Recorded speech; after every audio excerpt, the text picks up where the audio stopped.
안녕하세요. 일본의 소식을 쉽고 빠르게 간추려서 전해드리는 오늘의 일본입니다. 12월 30일 수요일 오전 뉴스 보내드리겠습니다. NHK 보도에 따르면 29일 도쿄에서 856명, 카나가와 395명, 사이타마 300명, 치바 216명, 오사카 302명, 아이치 235명, 효고 193명, 홋카이도 87명의 감염이 확인되는 등 총 3,609명이 확진 판정을 받은 것으로 파악되었습니다. 일본 내 감염이 확인된 사람은 22만 7,385명이며 요코하마 크루즈선을 포함하면 총 22만 8,097명이 감염된 것으로 파악되었습니다. 한편 효고에서 10명, 카나가와에서 8명, 홋카이도와 사이타마에서 각각 6명, 도쿄, 오사카에서 각각 5명 등 총 59명의 사망이 발생하였으며 누적 사망자는 일본 내 감염이 3,384명, 요코하마 크루즈선을 포함하면 총 3,397명이 되었습니다. 한편 26일 전국에서는 속보치로 4만 145건의 검사가 실시되었습니다.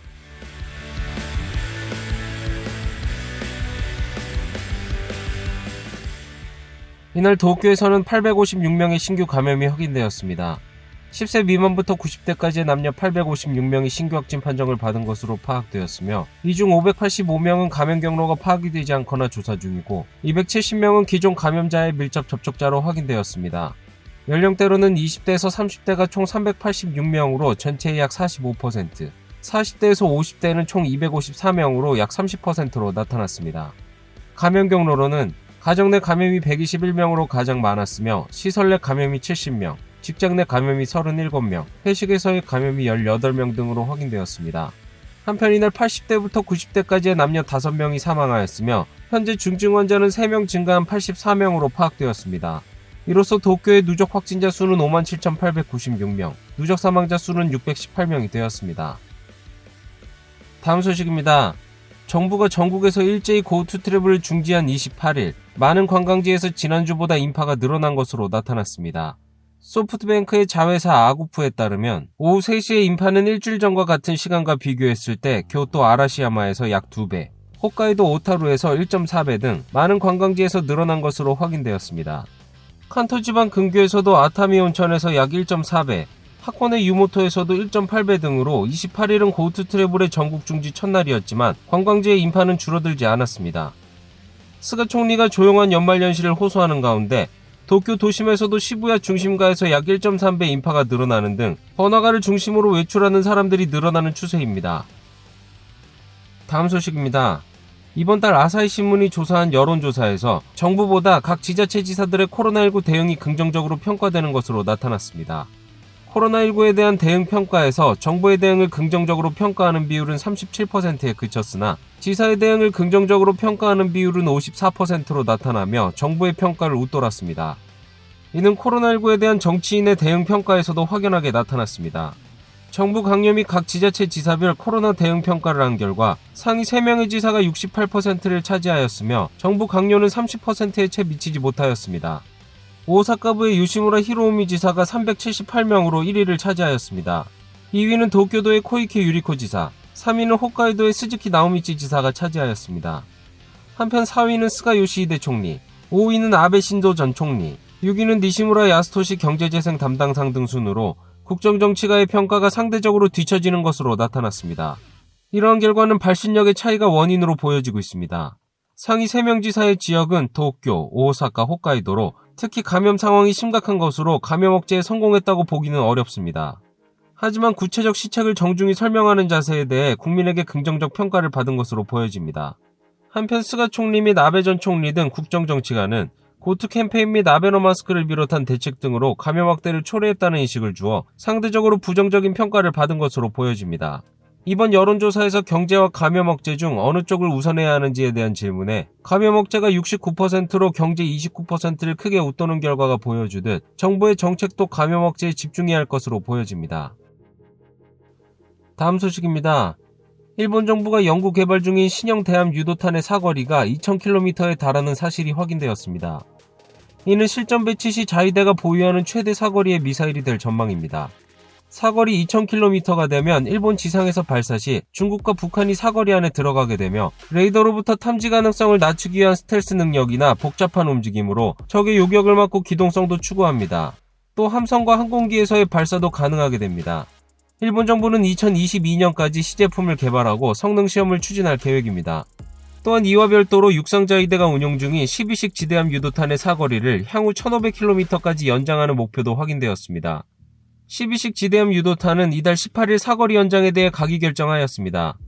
당분간은 기존 방침인 200km에서 900km까지 늘릴 계획이나 최종 목표는 1500km까지 늘릴 계획입니다. 정부 관계자는 국산 토마호크라고 말할 정도로 장거리 미사일 개선을 추진해 자위대의 억지력을 강화하겠다고 밝혔습니다. 한편 이러한 개발은 전수방위 원칙 위배의 논란이 예상됩니다. 이들이 난세이 제도에 배치될 경우 1500km라면 평양을, 2000km라면 베이징까지 사정권에 들어가게 되지만 이를 북한과 중국이 적기지 공격 능력으로 인식할 경우 상대로부터 공격을 받았을 때 방위력을 행사하는 수동적 방어 전략인 전수방위 원칙의 위배 논란은 불가피해 보입니다. 다음 소식입니다. 일제강점기 강제노역 피해자들이 일본 미쓰비시 중공업을 상대로 낸 국내 자산 압류 명령 효력이 29일부터 발생하였습니다. 원고 측의 설명에 따르면 매각 대상이 되는 자산은 로고 마크 등의 상표권이나 특허권으로 7,300만엔 상당에 이릅니다. 태평양 전쟁 중 강제징용에 대해 한국법원은 피고인인 미쓰비시 중공업의 자산 압류에 관한 서류를 홈페이지에 공개하는 공시송달 절차를 취하였으며 29일 오전 0시부터 서류가 일본 측에 도착한 것으로 간주되어 효력이 발생하였습니다.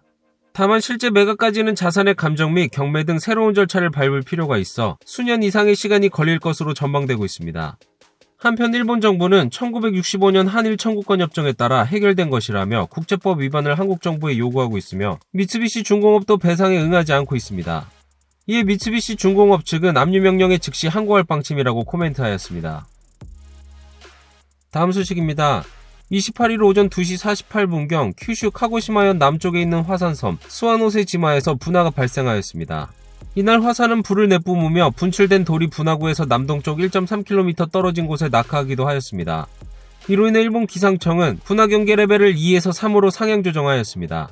이로 인해 경계 범위도 1km에서 2km로 늘어났습니다. 또한 29일도 한 차례의 폭발이 일어나 분화하였습니다. 기상대에 따르면 오후 1시 30분의 분화에서는 연기가 화구로부터 1300m까지 올라갔으며 분석은 확인되지 않았습니다. 이번에 비교적 강력한 분화가 있었던 오타케 분화구에서는 이달 21일부터 29일 오후 3시까지 433차례 폭발이 관측되고 있습니다. 이로 인해 일본 정부는 총리관저 위기관리센터에 정보연락실을 설치하였습니다. 한편 스와노세지마에는 약 80명의 주민이 거주 중이며 이번 분화로 인한 인명 등의 피해는 보고되지 않았습니다. 다음 소식입니다.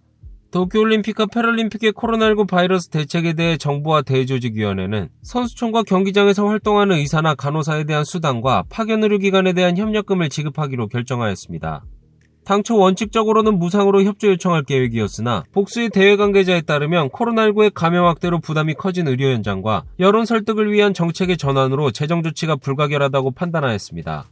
대회 경비에 대해서는 이달 4일 정부와 도쿄도 대회조직위원회에 합의해서 코로나 대책비로 960억엔을 편성하였습니다. 이 중 검사체제 정비 등으로 국가가 부담하는 160억엔의 틀 안에서 협력금과 수당을 조달할 방침입니다. 다음 소식입니다. 올해 치러진 지사 및 시장 선거 총 13차례 중 11번의 선거에서 사전투표를 한 유권자 수가 지금까지 가장 많았던 것으로 나타났습니다.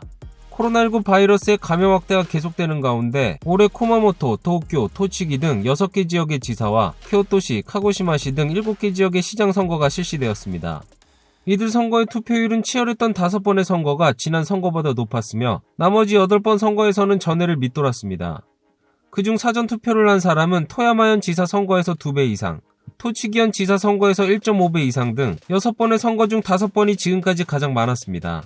또한 시장 선거에서도 마에바시시에서 지난 선거보다 1.7배 증가하는 등 7번 중 6번이 지금까지 가장 많았습니다. 이에 전문가는 코로나의 감염 리스크를 피하기 위해 사전투표소가 늘어나고 감염 확대에 진정이 되지 않는 가운데 향후도 도시 등에서 상당히 늘어날 것이다. 다소 밀집이 된 사전투표소도 있었다. 기권하는 사람을 만들지 않기 위해서라도 기일 전 투표소를 대규모 늘릴 필요가 있다라고 지적하였습니다. 다음 소식입니다. 스파게티의 전국의 수입량이 올해 10월까지 역대 가장 많았던 것으로 나타났습니다. 요코하마 세관에 따르면 전국의 항구와 공항에서 수입된 스파게티의 양은 올해 10월 말 현재 약 14만 2천 톤이었습니다. 이는 3년 전에 한 해 수입량을 4천 톤 정도 웃도는 사상 최대량입니다. 또 마카로니도 올해 10월까지 수입량이 11,000여 톤으로 역대 최다였던 4년 전 한 해 수입량과 비슷한 양입니다. 이는 코로나19 바이러스의 감염 확대에 따른 휴교나 외출 자제 등의 영향으로 외출을 피하고 집에 있는 시간이 늘어나며 아이들에게도 인기 있는 스파게티 등의 소비가 늘어났다고 보여주고 있습니다. 요코하마 세관 담당자는 스파게티는 원래 수요가 높은 음식 재료지만 10개월간 과거 1년간 수입량을 넘는 것은 예상하지 못했다라고 이야기하였습니다. 오늘의 일본 소식은 여기까지입니다. 시청해주셔서 감사드리며 즐거운 하루 되시길 바라겠습니다. 저는 또 새로운 소식으로 찾아뵙도록 하겠습니다. 이그저TV였습니다.